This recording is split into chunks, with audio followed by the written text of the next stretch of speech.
ఓం శ్రీ గణేశాయ నమః. ఓం శ్రీ మహాసరస్వత్యే నమః. ఓం శ్రీ సీతారామాభ్యో నమః. శుక్లాంబరధరం విష్ణుం శశివర్ణం చతుర్భుజం ప్రసన్నవదనం ధ్యాయేత్ సర్వవిఘ్నోపశాంతయే. ఆపదాముపహర్తారం ధాతారం సర్వసంపదాం లోకాభిరామం శ్రీరామం భూయో భూయో నమామ్యహం. రామాయ రామభద్రాయ రామచంద్రాయ వేదసే రఘునాథాయ నాథాయ సీతాయ పతయే నమః. సుందరకాండము 2వ రోజు పారాయణ. లవణ సముద్రమునందు ఉవ్వెత్తుగా ఎగురుచున్న పెద్ద పెద్ద తరంగ పంక్తులను చెల్లా చెదురు గావించుచు ఆ కపివరుడు ఒక విభజన రేఖ వలె భూమ్యాకాశములను వేరుచేయుచున్నట్లుగా సాగిపోవుచుండెను. మహావేగ గమనుడైన హనుమంతుడు మేరుమందర పర్వతములంతా ఎత్తున ఎగిరెగిరి పడుచున్న ఆ మహాసముద్ర తరంగములను లెక్క పెట్టుచున్న వాని వలె ముందుకు సాగెను. ఆ వాయునందనుడి వేగముచే పైకెగసిన సముద్ర జలము ఆకాశమునంతటను వ్యాపించి జలములతో కూడిన తెల్లని శరత్కాల మేఘము వలె విలసిల్లెను. తరంగితమైన సముద్రము యొక్క జలములు అటూ ఇటూ తొలగిపోవుట వలన అందరి తిమింగములు, మొసళ్ళు, పెద్ద పెద్ద చేపలు, తాబేళ్లు వస్త్రములు తొలగిన మానవ శరీరము వలె కనపడుచుండెను. సముద్రమునందలి సర్పములన్నీయును ఆకాశమును తెల్లిపోవచ్చున కపీశ్వరుడిని గాంచి ఆయనను గరుత్మంతునిగా తలపోసి భీతిల్లినవి. ఆ వానర శ్రేష్ఠుడిని నీడ 10 యోజనముల పొడవు 30 యోజనములు వెడల్పు గలదై నీటిపై మిక్కిలి మనోహరముగా ఒప్పుచుండెను. వాయునందనుడిని అనుసరించుచున్న విశాలమైన అతని నీడ సముద్ర జలములలో స్వచ్ఛమైన దట్టమైన మేఘమండలము వలె విరాజిల్లెను. మహాతేజస్వియు మహాకాయుడును అయిన ఆ కపివరుడు నిరాధారమైన వాయు ఆకాశ మార్గమున పయనించుచు రెక్కలు గల పర్వతము వలె భాసిల్లుచుండెను. అమిత బలశాలి అయిన ఆ కపీంద్రుడు ఆ మార్గమున మిక్కిలి వేగముగా వెళ్ళుచు సముద్రమున విశాలమైన ఓడవలే ఒప్పారెను. పక్షి సమూహముల మార్గమున గరుత్మంతుని వలె సాగిపోవచ్చు హనుమంతుడు మేఘములను ఆకర్షించుచు వెళ్ళు వాయువు వలె ఒప్పెను. మారుతిచే ఆకర్షింపబడుతున్న మహామేఘములు తెలుపు, ఎరుపు, నీలము, పసుపు మొదలగు పలు వన్నెలతో ప్రకాశించుచుండెను. పదే పదే మేఘముల మధ్య ప్రవేశించుచు బయటికి వచ్చుచు పురోగమించుచున్న హనుమంతుడు మేఘములచే కప్పబడుచు అవి తొలగినంతనే ప్రకాశించుచున్న చంద్రుని వలె గోచరించెను. అప్పుడు అతి వేగముగా ఆకాశమున పయనించుచున్న హనుమంతుడిని చూచి దేవతలు, గంధర్వులు, దానవులు ఆయనపై పుష్పవర్షములు కురిపించిరి.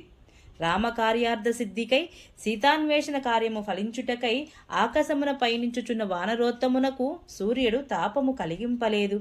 ఆయనను శ్రమను తొలగించుటకై వాయుదేవుడు కూడా చల్లగా వీచుచు ఆయనను సేవించెను. తండ్రి అయిన వాయుదేవుడు తన పుత్రుడిని సేవించుట ఏమిటి అని రామకార్య ప్రవృత్తుడైన రామభక్తుడు కూడా పూజార్హుడే కదా. అందుకే తన తండ్రి అయిన వాయుదేవుడు తన పుత్రుడిని సేవించాడు. అంతరిక్షమును పయనించుచున్న మహాతేజస్వియగు ఆ హనుమంతుడిని మహర్షులు స్తుతించిరి. దేవతలు, గంధర్వులు ఆయనను ప్రశంసించుచు కీర్తించిరి. ఏ మాత్రము అలసట చెందక అవలీలగా శీఘ్రముగా పయనించుచున్న కపివరుడిని గాంచి నాగులు, యక్షులు, దిక్పాలురు, దేవతలు మొదలగు వారందరూ ప్రస్తుతించారు. పక్షిగణములన్నయ్యును నుతించెను. వానర పుంగవుడైన ఆ హనుమంతుడు సాగిపోవుచుండగా ఇక్ష్వాకు వంశమున యొక్క కీర్తి ప్రతిష్టలను కోరునట్టి సాగరుడు ఇట్లు తలపోసెను. వానరేంద్రుడైన హనుమంతునకు సహాయపడనిచో నేను అన్ని విధములుగా అందరి దృష్టిలో నిందార్హుడును అగుదును. నేను ఇంతటి వాడగుటకు ఇక్ష్వాకు ప్రభువైన సగరుడే కారకుడు కదా. అతడు ఆ ఇక్ష్వాకు వంశ సజీవుడు కావున ఇతడు ఎట్టి శ్రమలకును గురికారాదు. కనుక నేను ఈ కపీశ్వరునకు తగు రీతిగా విశ్రాంతిని సమకూర్చవలను అని భావించాడు. అతడు ఇచ్చట విశ్రమించి తరువాత ప్రయాణము హాయిగా కొనసాగింపగలడు. ఈ విధముగా సముద్రుడు నిండు మనస్సుతో బాగుగా ఆలోచించి సముద్ర జలములలో దాగియున్న గిరిసత్తముడు బంగారు శిఖరములు గలిగినవాడు అగు మైనాకునితో ఇట్లనెను. ఓ మైనాక, దేవరాజైన ఇంద్రుని కారణమున పాతాళవాసులైన రక్కసి మూకలకు అడ్డుగా నీవు మహాశిలవలే నిలిచిపోయితివి. పరాక్రమవంతులైన ఆ రాక్షసులు మరలా లేచి రాకుండా దుర్భేద్యమైన ఈ పాతాళ ద్వారమును పూర్తిగా మూసివేసి ఇచట ఉంటివి. ఓ మైనాక, పైకిని కిందకును అన్ని వైపులకును పెరుగుటకు నీకు సమర్థుడవు నీవు. కనుక ఓ గిరీంద్ర, నిన్ను ప్రోత్సహించుచున్నాను. లెమ్ము. పరాక్రమవంతుడు, అసహాయసూరుడు, కపిప్రవరుడు అయిన ఈ హనుమంతుడు రామకార్యార్థి అయి నీకు పైభాగమున ఆకాశమున ఇదిగో వచ్చుచునే ఉన్నాడు. ఇక్ష్వాకు వంశజులు నాకు పూజ్యులు. నీవు నన్ను ఆశ్రయించి ఉండుట వలన నీకును కూడా వారు పరమ పూజ్యులు. కనుక ఇక్ష్వాకు వంశము వాడైన శ్రీరాముడి యొక్క ఆజ్ఞానువర్తియగు ఇతనికి సహాయపడుట మన కర్తవ్యము. కావున మాకు సహాయపడుము. హనుమంతును సకాలములో చేయనిచో పెద్దలకు కోపము వచ్చును, సజ్జనులకు కోపము రానియరాదు. ఈ కపివరుడు మనకు అతిథి, పరమ పూజ్యుడు. కావున నీవు నీటి నుండి వెంటనే బయటికి రమ్ము. ఆలసింపవలదు. నీపై అతడు విశ్రాంతిని తీసుకొనగలడు. బంగారు శిఖరములు గలవాడా, దేవతలచే గంధర్వులచే సేవింపబడువాడా, ఓ మైనాక, హనుమంతుడు నీపై ఒకంత విశ్రమించి తరువాతి ప్రయాణమును కొనసాగింపగలడు. పరాక్రమశాలి అయిన వానర శ్రేష్ఠుడు ఇదిగో నీ సమీపమునకు రానే వచ్చాడు. సీతాదేవి విషయమున శ్రీరాముని విహ్వలతను, రాముని ఎడబాటును, సీతాదేవి యొక్క దుస్థితిని, హనుమంతుడి కార్యభారము, శ్రమను గుర్తించి జలము నుండి త్వరగా బయటికి రమ్ము. సువర్ణ శృంగుడైన మైనాకుడు సముద్రుని మాటలను పాటించి లతలతో ఒప్పుచున్న పెను వృక్షములతో సహా వేగముగా నీటి నుండి బయటకు వచ్చెను. మేఘమండలమును చీల్చుకొని ప్రకాశించుచున్న కిరణములతో వచ్చు భాస్కరుని వలె అతడు, ఆ మైనాకుడు సాగర జలములను భేదించుకొని బయటికి విచ్చేసెను. సముద్రుని ఆదేశింపబడిన మహాత్ముడైన ఓ మైనాకుడు సాగర జలములచే ఆవృతుడై ఒక్కసారిగా తటాలున తన శృంగములను దర్శింపజేసెను. ఆ మైనాకగిరి శిఖరములు బంగారు కాంతులీనుచుండెను. వాటిపై కిన్నెరలు విహరించుచుండెరి. మహాసర్పములు సంచరించుచుండెను. ఆ శిఖరమున ఆకాశమున వ్రాయుచు వరయుచు ఉదయించుచున్న సూర్యకిరణముల వలె అంతటా భాసిల్లుచుండెను. సముద్ర జలముల నుండి ఉవ్వెత్తుగా పైకి లేచిన మైనాక పర్వత శిఖరములు పుటము పెట్టిన బంగారు వన్నెలను విరజిమ్ముచుండెను. అందువలన లోహవర్ణము గల ఆకాశము కాంచన ప్రభలతో ఒప్పారెను. సువర్ణమయములైన స్వయం ప్రభలతో వెలుగొందుతూ శిఖరములతో విరాజిల్లుచు ఆ గిరీంద్రము వందల కొద్ది సూర్యులతో సమానంగా మిరుమిట్లు గొలుపుచుండెను. లవణ సముద్ర మధ్యమున అనూహ్యముగా పైకి వచ్చి ఎదురుగా నిలిచి ఉన్న ఆ మైనాక పర్వతమును చూచి హనుమంతుడు, ఇది ఒక ఆటంకము అని, విఘ్నము అని తలచెను. మిక్కిలి వేగముగా సాగిపోగల ఆ కపీశ్వరుడు వాయువు మేఘము వలె అత్యున్నతమైన ఆ పర్వతమును తన వక్షస్థలముతో పడద్రోసెను. కపివరునిచే అవలీలగా పొడగట్టబడిన ఆ గిరీంద్రము ఆయన వేగమునకు అబ్బురపడి, ఓహో ఎంతటి శక్తి అనుచు హర్షముతో పులకించి ఆనందముతో ఉప్పింగిపోయెను. ఆ మైనాక పర్వతము ప్రేమతో ప్రసన్నమైన మనసుతో మానవ రూపమును ధరించి తన శిఖరముపై నిలచి ఆకాశమున వెళ్ళుచున్న ఆ కపివీరుడిని సమీపించి ఇట్లు పలికెను, ఓ వానరోత్తమా, నీవు ఈ దుష్కర కార్యమునకు పూనుకుంటివి. అలసతివేమో.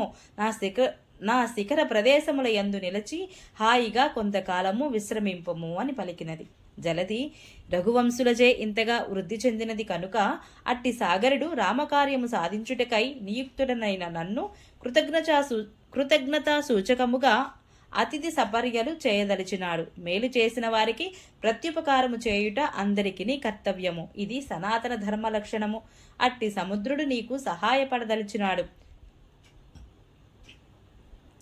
నీ సమ్మానమును పొందుటకు అతడు అర్హుడు. అతనిచే నియుక్తుడనైన నా ఆతిథ్యమును నీవు స్వీకరించుటయే అతనికి జరుగు సమ్మానము. శతయోజనముల దూరము ప్రయాణము చేయుటకై ఈ కపివరుడు ఆకాశ మార్గమున వెళ్ళుచున్నాడు. నీ సానువులు అంటే కొండ చర్యల యందు కొంత విశ్రమించి తరువాతి ప్రయాణమును పిదప కొనసాగింపగలడు అని సముద్రుడు నన్ను నీ నిమిత్తమై సగౌరవముగా ప్రోత్సహించను. కనుక ఓ కపివర, కొంతసేపు నాపై విశ్రమించి ముందునకు సాగుము. అందువలన ఓ హరివీర, ఇచట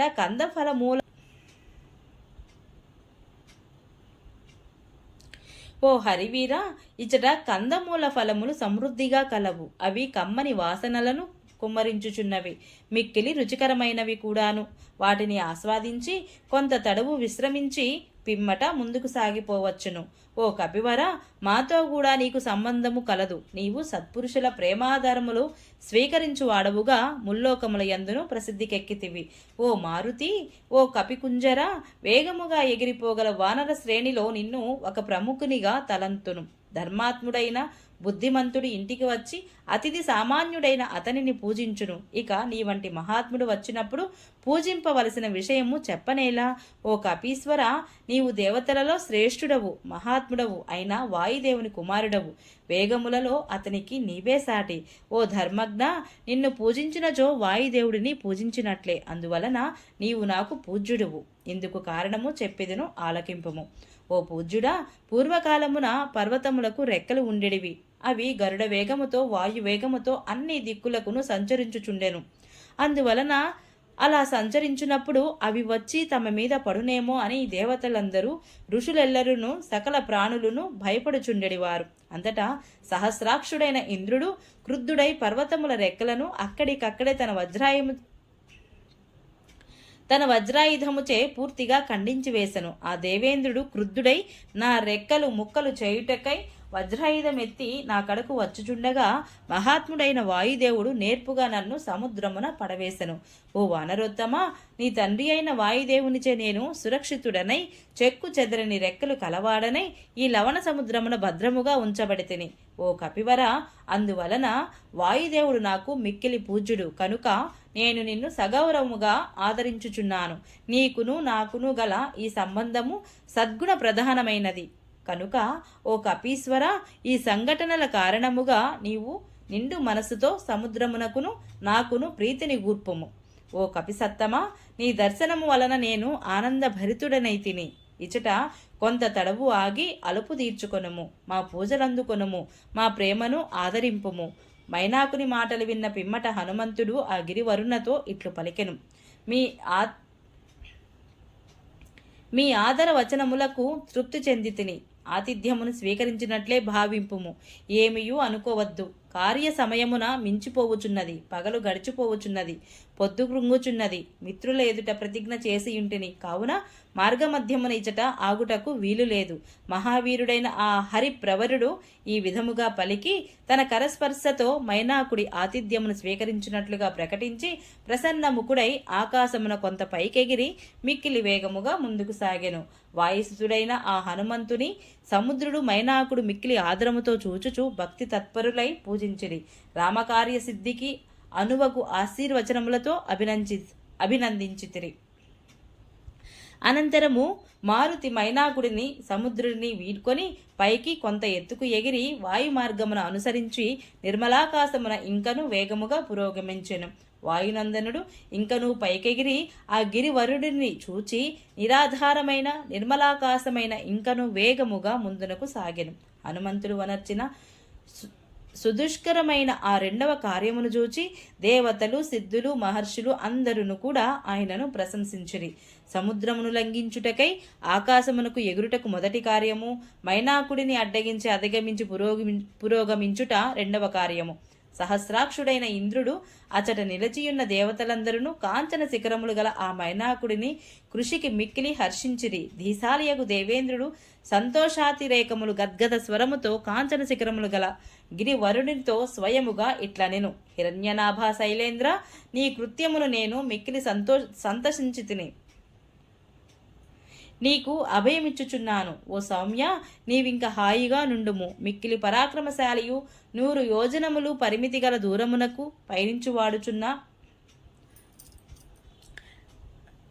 పయనించుచున్నవాడును భయపడవలసిన సమయమునందును నిర్భయముగానున్న హనుమంతునకు నీవు గొప్పగా సహాయపడితివి.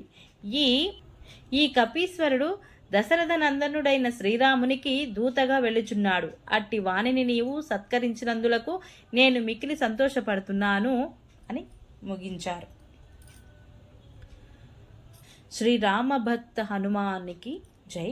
ఈరోజు పారాయణ ఇంతటితో సమాప్తము. ఈ వీడియో మీకు నచ్చినట్లయితే please subscribe my channel, like, share, comment please. Thank you.